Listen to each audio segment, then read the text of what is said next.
Hello વિદ્યાર્થી મિત્રો, અને આઈ એમ જયદેવ સોલંકી અને આજે આપણે લેક્ચર 3 જે છે શરૂ કરવા જઈ રહ્યા છીએ અને આપણે ધોરણ 9 વિષય વિજ્ઞાન ચેપ્ટર નંબર 1 આપણી આસપાસના દ્રવ્યો આ ચેપ્ટરની જે છે આપણે વાત કરીએ છીએ અને આપણે લેક્ચર 3 માં છીએ. તો આપણે વિદ્યાર્થી મિત્રો લેક્ચર નંબર 1 માં દ્રવ્યનો ભૌતિક સ્વભાવ એમાં આપણે બે ટોપિક જે છે એની વાત કરેલી હતી. રેડી કે દ્રવ્ય જે છે એ કણોનો બનેલો છે અને દ્રવ્ય જે છે એના જે આ કણો છે એ સૂક્ષ્મથી સૂક્ષ્મ હોય છે. ત્યાર પછી આપણે દ્રવ્યની લાક્ષણિકતાઓ જે છે એ લેક્ચર નંબર 1 માં જોઈ હતી. એમાં ત્રણ લાક્ષણિકતાઓ હતી.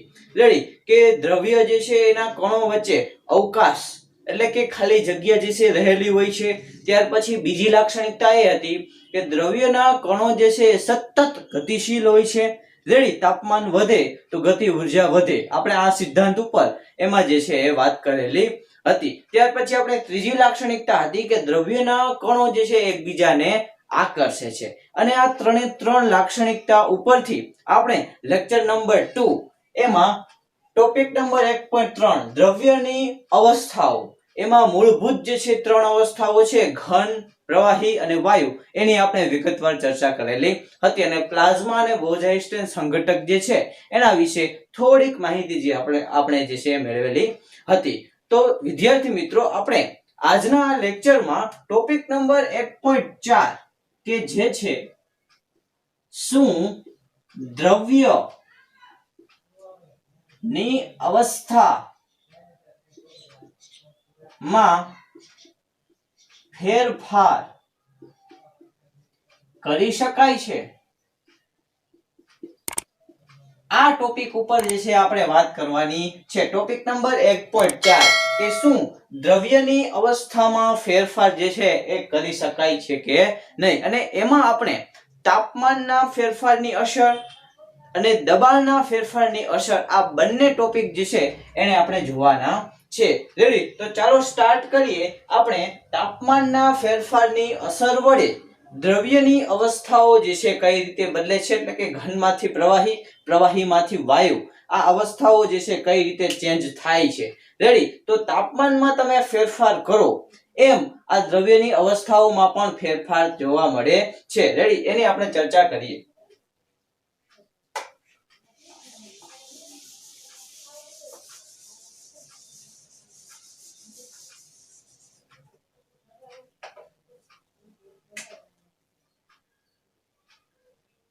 તાપમાનમાં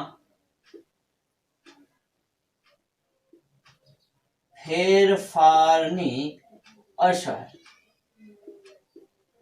એટલે કે તાપમાનમાં ફેરફાર કરતા દ્રવ્યની અવસ્થાઓ જે છે કઈ રીતે બદલે છે એના વિશે આપણે વાત કરવાની છે. તો એના માટે આપણે આ પ્રયોગ જે છે એ કરવો પડશે. રેડી તો આ પ્રયોગમાં આપણે શું કરવાનું છે તો કે એક લોખંડનું સ્ટેન્ડ લેવાનું છે. ત્યાર પછી આ જ લોખંડના સ્ટેન્ડ જે છે એમાં એક થર્મોમીટર લટકાવેલું છે. રેડી ત્યાર પછી તો કે આપણે એક બીકર લીધેલું છે અને આ બીકર જે છે એની ઉપર આ બીકર જે છે એની અંદર બરફ જે છે આપણે લીધેલો છે. રેડી અને આ બરફની અંદર એક કાચનો સળિયો એક થર્મોમીટર જે છે એ આ રીતે લોખંડના સ્ટેન્ડ સાથે લટકાવેલું છે. ત્યાર પછી તો કે નીચે જે છે એક બર્નર રાખ્યું છે કે જેના વડે આપણે આ જે બરફ છે એને આપણે શું કરીએ છીએ તો કે ઉષ્મા સ્વરૂપની ઊર્જા જે છે આપીએ છીએ. તો આ છે આકૃતિ નંબર 1 જે છે એની રચના. એ જ રીતે સેમ આકૃતિ નંબર 2 જે છે એની રચના છે.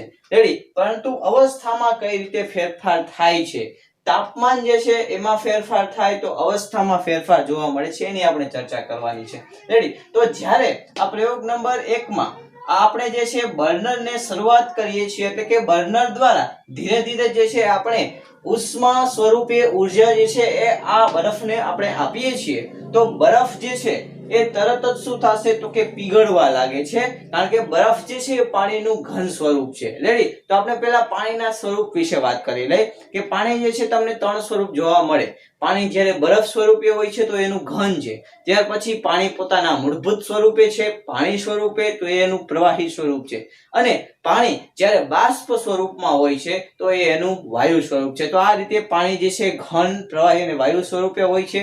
રેડી તો ચાલો હવે આપણે આ પ્રયોગ ઉપર આવી જઈએ કે આ બર્નર જે છે ચાલુ કરવામાં આવે છે, એટલે કે ઉષ્મા સ્વરૂપની ઉર્જા જે છે આ બરફને આપવામાં આવે છે.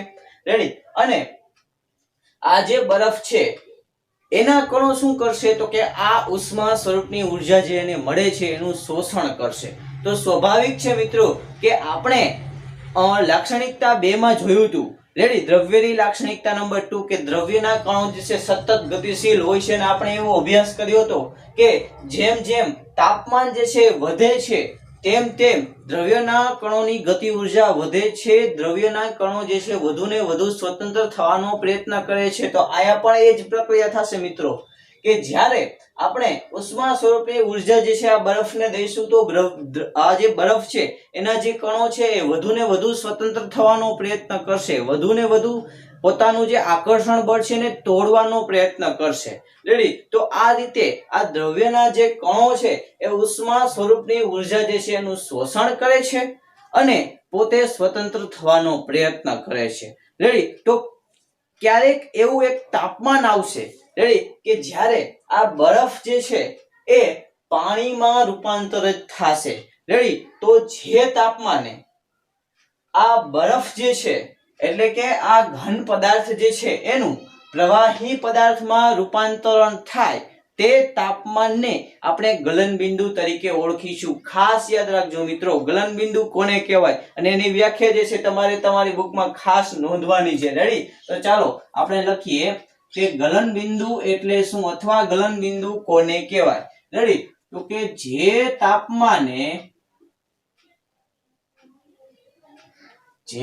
તાપમાને ઘન પદાર્થ એ પ્રવાહી સ્વરૂપમાં રૂપાંતરિત થાય છે તે તાપમાનને શું કહેવાય? ગલનબિંદુ. એ ગલનબિંદુ કહે છે.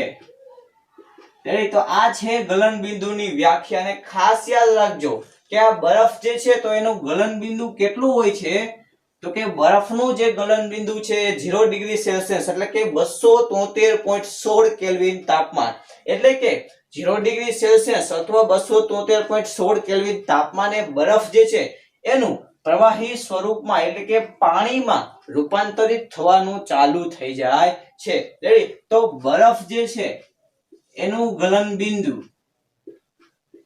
બરફનું ગલનબિંદુ કેટલું હોય છે, તો કે 0 ડિગ્રી સેલ્સિયસ અથવા તો 273.16 કેલ્વિન.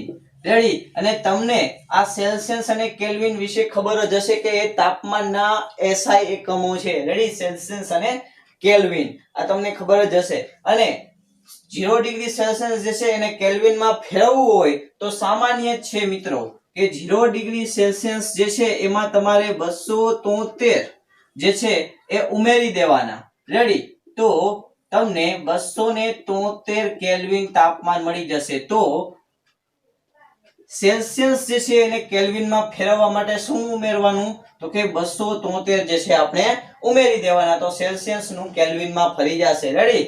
આ મૂળભૂત એનું માપ છે, પરંતુ આપણને સરળ પડે ગણતરીમાં એટલા માટે આપણે 0 ડિગ્રી સેલ્સિયસ બરાબર ખાલી 273 કેલ્વિન આપણે લઈએ છીએ, 0.16 જે છે લેતા નથી. રેડી. તો સેલ્સિયસ ને કેલ્વિનમાં ફેરવવા માટે +73 ઉમેરવાના થશે.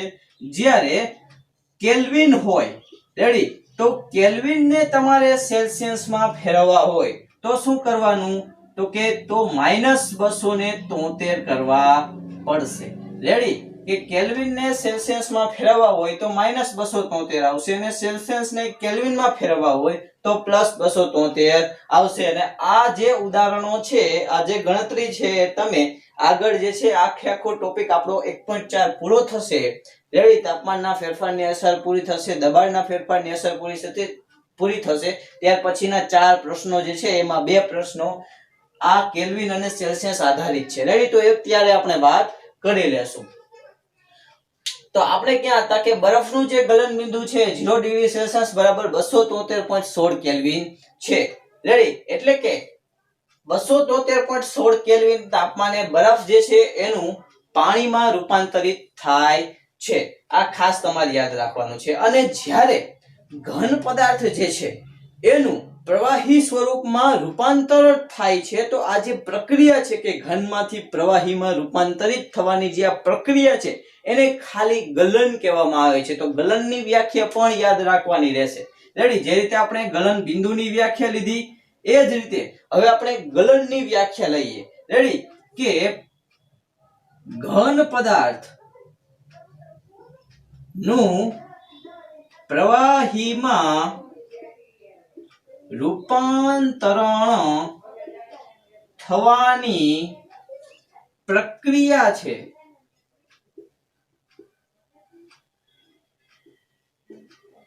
ગલન કહેવામાં આવે છે.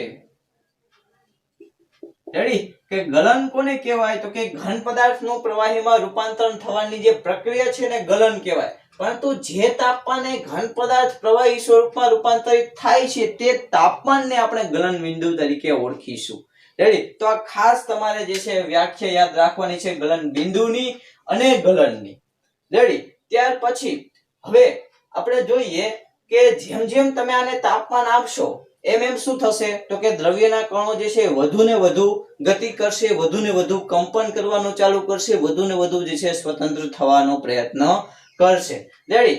અને સ્વતંત્ર થઈ અને એક અવસ્થામાંથી બીજી અવસ્થા જે છે એ ધારણ કરશે. રેડી? ત્યાર પછી હવે આપણે ચર્ચા કરીએ. અને વિદ્યાર્થી મિત્રો, આપણે જ્યારે આ પ્રયોગ કરશું ત્યારે આ પ્રયોગમાં તમે જોશો કે જ્યારે આ બરફ જે છે એ પ્રવાહીમાં રૂપાંતરિત થાય છે એટલે કે બરફ જે છે એનું પાણી બને છે ત્યારે આ જે થર્મોમીટર છે એમાં જે તાપમાન છે અચળ થઈ જાય છે. મીન્સ કે થોડાક સમય માટે જ્યારે આ બરફ જે છે એ પાણીમાં રૂપાંતરિત થાય છે, ઘન જે છે એ પ્રવાહીમાં રૂપાંતરિત થાય છે ત્યારે થોડાક સમય માટે થર્મોમીટર જે છે એનું તાપમાન અચળ થઈ જાય છે. તો આવું શા માટે થાય છે? રેડી? આપણે તો અહીંથી ઉષ્મા સ્વરૂપની ઊર્જા જે છે સતત આપીએ છીએ. રેડી? તો એ ઉષ્મા સ્વરૂપની ઊર્જા જાય છે ક્યાં? રેડી? તો આ જે ઊર્જા છે, આ જે ઉષ્મા સ્વરૂપની ઊર્જા છે એ આ જે દ્રવ્ય છે એના સંઘટકોમાં છુપાઈ જાય છે. ક્યાં છુપાઈ જાય છે?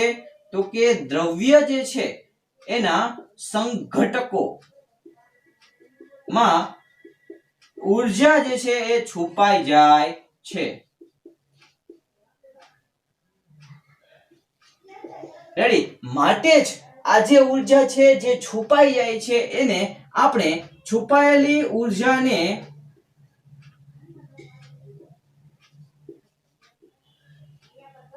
ગુપ્ત ઉષ્મા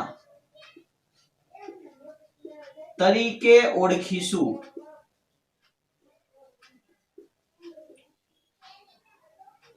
રેડી? કે જે ઊર્જા આ દ્રવ્યના સંઘટકોમાં છુપાઈ જાય છે એને આપણે ગુપ્ત ઉષ્મા તરીકે ઓળખીશું. કારણ કે છુપાયેલી એટલે કે ગુપ્ત.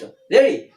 તો જ્યારે બરફ જે છે એના કણો પ્રવાહી સ્વરૂપમાં રૂપાંતરિત થાય છે ત્યારે આ બરફના કણો વધુ ને વધુ કંપન કરે છે, વધુ ને વધુ સ્વતંત્ર થવાનો પ્રયત્ન કરે છે.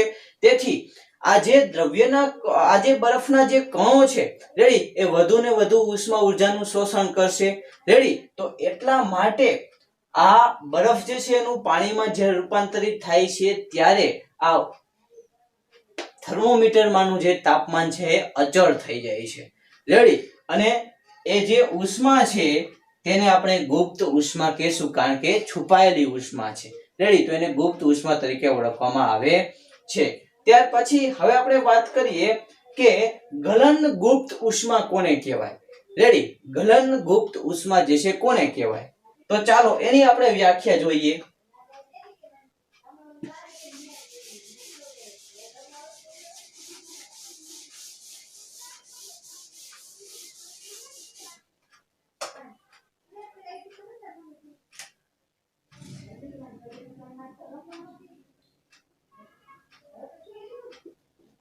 ગલન ગુપ્ત ઉષ્મા રેડી આ વ્યાખ્યા ખાસ મોસ્ટ આઈએમપી છે મિત્રો ગલનગુપ્ત ઉષ્માની વ્યાખ્યા રેડી તો ગલનગુપ્ત ઉષ્મા કોને કહેવાય તો કે પદાર્થના અથવા દ્રવ્યના ગલન બિંદુ જેટલા તાપમાને અને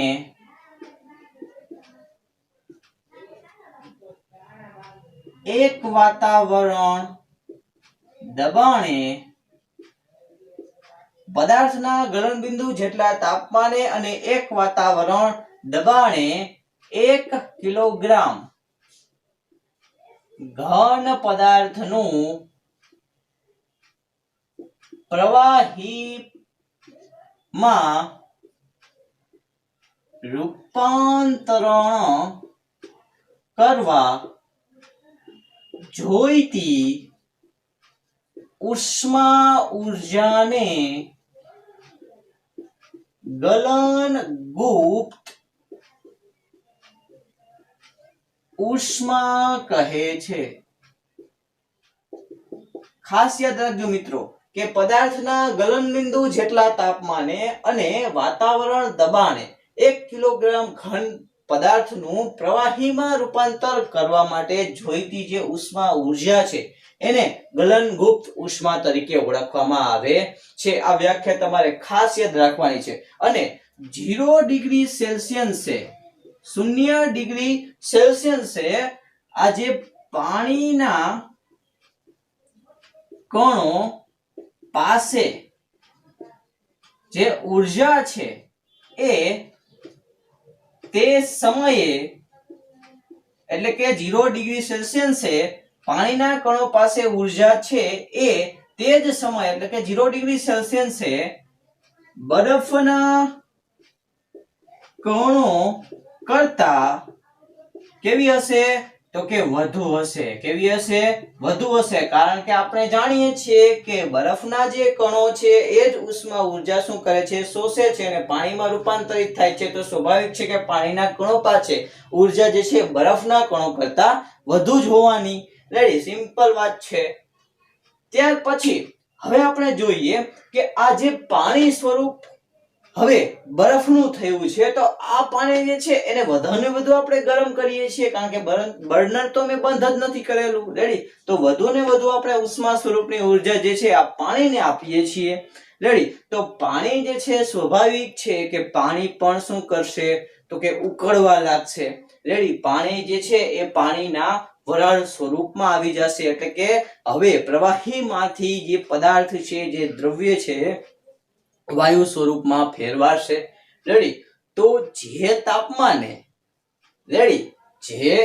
તાપમાને કોઈ પ્રવાહી વાયુમાં ફેરવાય તો એ તાપમાનને આપણે ઉત્કલન બિંદુ તરીકે ઓળખીશું જે રીતે આપણે ગલન બિંદુની વ્યાખ્યા જોઈ હતી એ જ રીતે આપણે ઉત્કલન બિંદુની વ્યાખ્યા જોવાની છે રેડી તો ચાલો આ વ્યાખ્યા જે છે એ પણ આપણે નોંધી લઈએ રેડી કે ઉત્કલન બિંદુ કોને કહેવાય તો કે જે તાપમાને પ્રવાહી પદાર્થ નું વાયુમાં રૂપાંતરણ થાય છે તે તાપમાનને આપણે શું કહેશું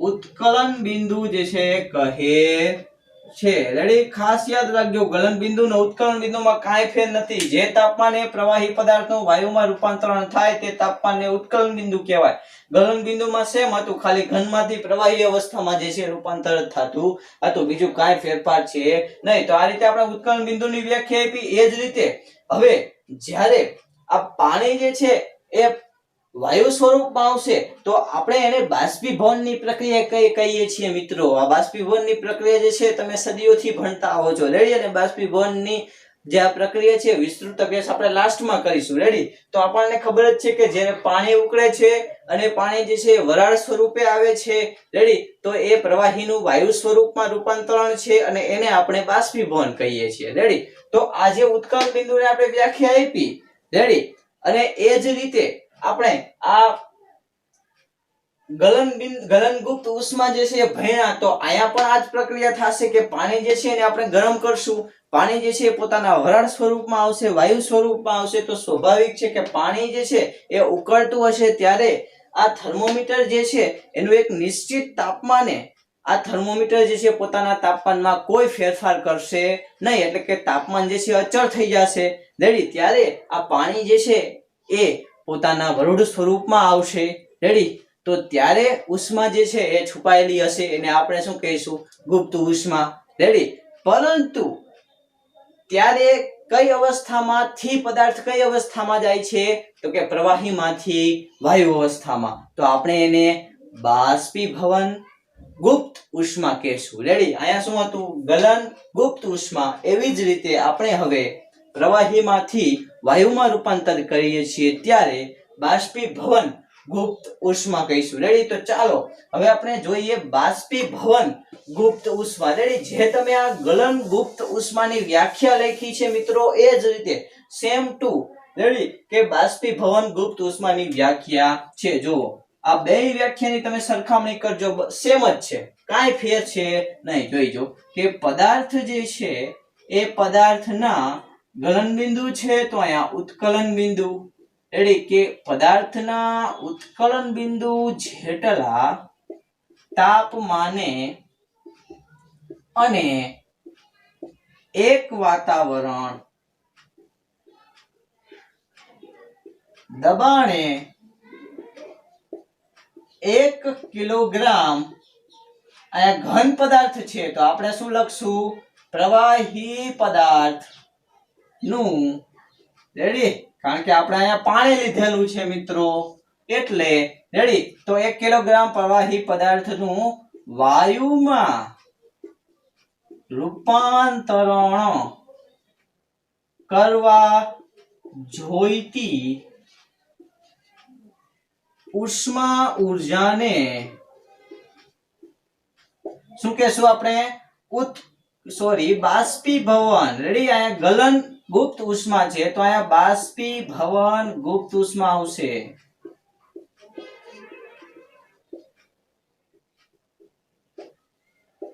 રેડી? છે ને? બેયની સેમ વ્યાખ્યા, બેયની સેમ વ્યાખ્યા છે. ખાલી અહીંયા શું થશે? તો કે અવસ્થામાં જ ફેરફાર થાય છે. અહીંયા ઘનમાંથી પ્રવાહી, તો અહીંયા પ્રવાહી જે છે એમાંથી વાયુ.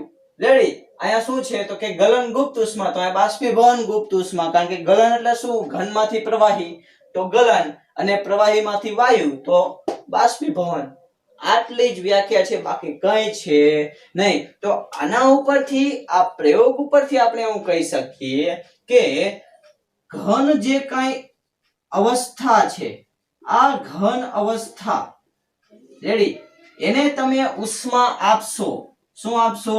તો કે ઉષ્મા સ્વરૂપની ઉર્જા આપશો, તો એ કઈ અવસ્થામાં આવશે? સિમ્પલ પ્રવાહી અવસ્થામાં આવશે. રેડી?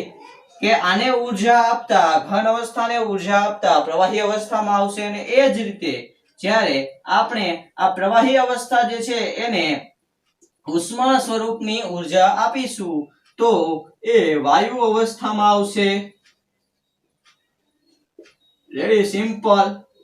અને આની ઊંધી પ્રક્રિયા કરો, એટલે કે વાયુ અવસ્થા છે, તો વાયુ જે છે એનું ઠારણ તમે કરો.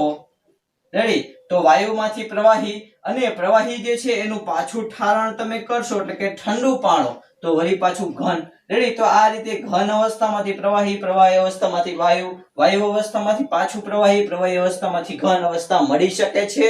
રેડી? અને એમાં આપણે આ તાપમાનની અસર જે છે એનો અભ્યાસ કર્યો કે જ્યારે તમે તાપમાનમાં ફેરફાર કરો છો ત્યારે અવસ્થામાં પણ ફેરફાર જોવા મળે છે. અને